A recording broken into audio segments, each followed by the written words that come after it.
뉴스 정면 승부 난민의 날 특집입니다. 난민 문제를 고민해 보기 위해서 세계 여러 나라 가보겠는데요. 먼저 미얀마로 날아가 봅니다. 얼마 전에 저희 글로벌 정면 승부에서 미얀마의 난민 로힝야족 이야기를 전해드렸었는데요. 다시 한번 미얀마를 찾아보겠습니다. 미얀마 양곤의 신승현 리포터 연결합니다. 신 리포터? 예, 안녕하세요. 네, 지난번에도 로힝야족의 안타까운 사연을 전해주셨었는데요. 지금도 이들의 생활에는 큰 변화가 없죠? 예, 그 안타까운 이야기는 아직 현재 진행형입니다. 네. 이 고대 노예 시대나 나올 법한 비극이 21세기 동남아시아에서 벌어지고 있는데요. 미얀마 서부 라카인주 시트의 한켠의 울타리로 구속된 그들의 삶을 우리는 생활이라고 부를 수 없습니다. 네. 또 난민 캠프라고 부를 만큼 우리가 생각하는 그런 캠프도 아닙니다.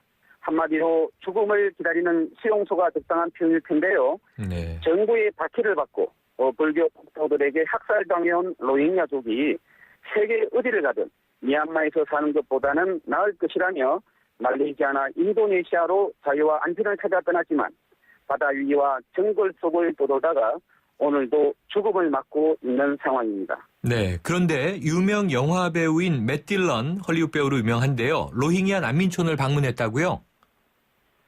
네, 영화 내래에 특별한 것이 있다에 출연한 배우 맷 딜런에겐 뭔가 특별한 것이 있었습니다. 네. 이 맷 딜런은 미얀마 로힝야 난민촌을 방문했고요. 보트 피플로 내몰리는 미얀마 로힝야들의 참상을 목격하고 도움을 호소했습니다.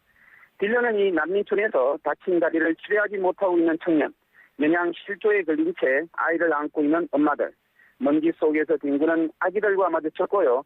정부의 탄압을 피해 미얀마를 떠나는 난민촌 부근 항구도 들렀다고 합니다.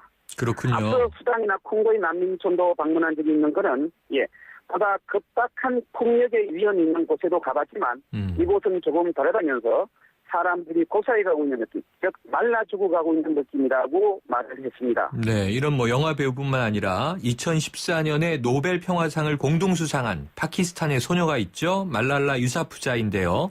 난민 문제 해결을 촉구했다고 하고 또 달라이라마, 수치 여사, 이 로힝야족을 돕기 위해서 행동에 나서줄 것으로 호소하고 있고요. 미국 정부 역시 미얀마 정부에 로힝야족의 처우를 개선해달라. 이렇게 국제사회가 압력을 넣고 있는데 왜 미얀마 정부는 별다른 반응이 없는 겁니까? 예, 그렇습니다. 세계 양심과 목소리가 미얀마를 압박하고 있습니다. 이 미국 또한 로힝야족 차별 대우를 중단해야 한다면서 민주화 이행이 지지부진한 미얀마에 대한 경제 제재, 즉 생시언을 1년 다시 연장했습니다. 네. 이 핍박받는 로힝야족에 대해서 가장 큰 목소리를 내는 주인공은 미얀마와 함께 불교가 대부분인 티베트의 정신적 지도자 달라이 라마입니다. 네. 이 달라이 라마는 미얀마의 아웅산 수지 여사에게 로힝야족을 돕는 행동에 나서줄 것을 호소했는데요. 2012년 이후 아웅산 수지를 개인적으로 2차례 만나며 이때마다 로힝야족 문제를 꺼냈다고 말했습니다. 네.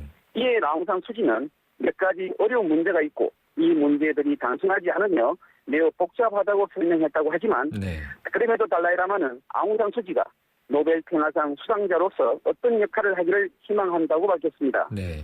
하지만 아웅산 수지는 미얀마의 어떤 의견을 대표한다고 볼 수 있는데요. 올해 총선을 앞두고 있어서 이런 입장 표명을 꺼리고 있습니다. 네. 이유는 간단합니다. 아웅산 수지는 이 국제사회에서 민주화 지도자, 인권의 보루로 평가를 받지만 미얀마에서 그녀는 정치인일 뿐입니다. 그녀는 야당 대표라는 것이죠. 그녀가 로힝야를 언급하는 순간 대다수 버마족 유권자들에게서 표를 얻을 수 없기 때문입니다. 네. 또한 130만 명의 미얀마 로힝야족은 불법 체류자 신분으로 낙인 찍혔기 때문에 투표권 자체도 없습니다. 즉 아웅산 수지가 노벨 평화상을 받았지만 미얀마에서 로힝야족 삶의 평화에 대해서 아직 침묵을 지키고 있는 이유입니다. 네. 인권보다 정치가 앞서 있는 미얀마고요. 네. 냉정하고 차가운 현실 앞에 현장의 비극은 아직 조금과 공포로 얼룩지고 있는 상황입니다. 네, 이게 미얀마 내부의 정치 상황이 좀 복잡하군요. 자, 태국 정부가 로힝야 난민들을 구조하기 위해서 미국과 합동으로 공중 수색을 했다고 하는데요. 이 수색은 지금 중단이 됐다고요? 예, 그렇습니다.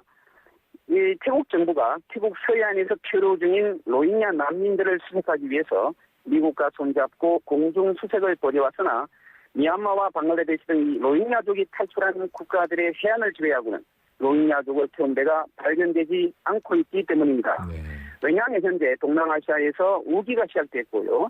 파도가 상당히 크게 치고 있기 때문에 태국이나 말레이시아 등의 국제 인신 매매에 대한 단속을 벌이고 있어서 네. 이 로힝야 보트 피플은 더 이상 발생하지 않고 있습니다. 그렇군요. 하지만 우기가 끝나는 11월부터는 다시 로힝야족 난민이 태국이나 말레이시아 등 인접 국가들로 밀입국을 시도할 가능성이 높아 보이는데요. 네. 그 이유는 미얀마 정부가 이 국적을 인정해주지 않고 차별을 철저하지 않고 있기 때문에 한마디로 로힝야족에 대한 처우를 개선할 움직임을 보이지 않고 있기 때문에 그들의 탈출은 아직도 반복하고 있다고 볼 수 있습니다. 네. 이렇게 로힝야 난민 문제가 전 세계적으로 알려지자 동남아 국가들이 나서서 이들을 불러들였다고도 하던데요. 이게 맞는 얘기인지 하고요.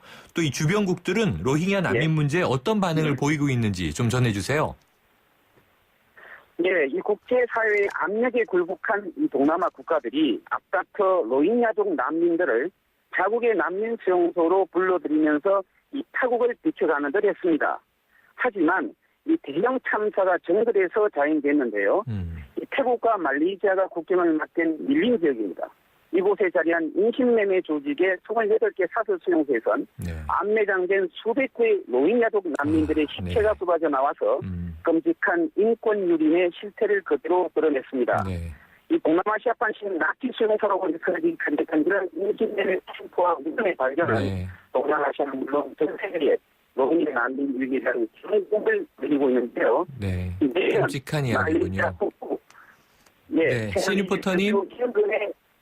예예. 네, 이게 소리가 한계가 있네요. 저 오늘 말씀은 여기까지 듣겠습니다. 네, 감사합니다. 네, 미얀마 양곤에서 지금까지 신승현 리포터였습니다.